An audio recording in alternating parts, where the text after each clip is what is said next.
Hi, my name is Sheetal, Madhyan's mother. She's in grade 3. So today you have this amazing gallery walk for PYP, which is from grade 1 to grade 5. And I must say, it's not just the syllabus, what they have learned that I've seen here. I could see the confidence, the presentation, the style, the reflectiveness that they could learn, and even they could relate it with what they have already known and what all the things that they learn now. So they could relate, and that shows a kind of a confidence that this emerging generation is having. So I think they have the solutions to tomorrow's problems.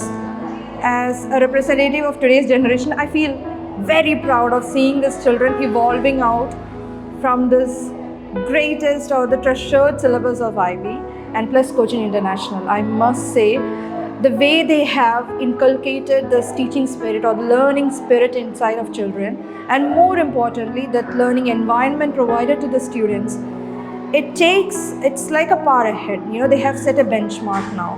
Now, even if I have to consider giving my child a next level of education, now this is a benchmark I have to cross. I can't think of anything lesser than this. I have to think of something beyond this.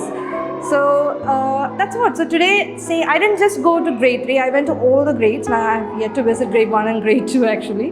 But what I have learned from all of them is they are not just describing to me what they learned throughout the theme. They're also giving me solutions to what is the problem, or if I am caught up in a situation, this is what I have, and this is, there's a way here. So even if you throw a couple of questions at them, they're ready with the answer. So it's not a rhetorical speech they are giving. They know what they are doing. So I'm really proud of being a parent, and my journey is just going to begin, I think, seeing all of them evolving out into beautiful colors. Thank you so much.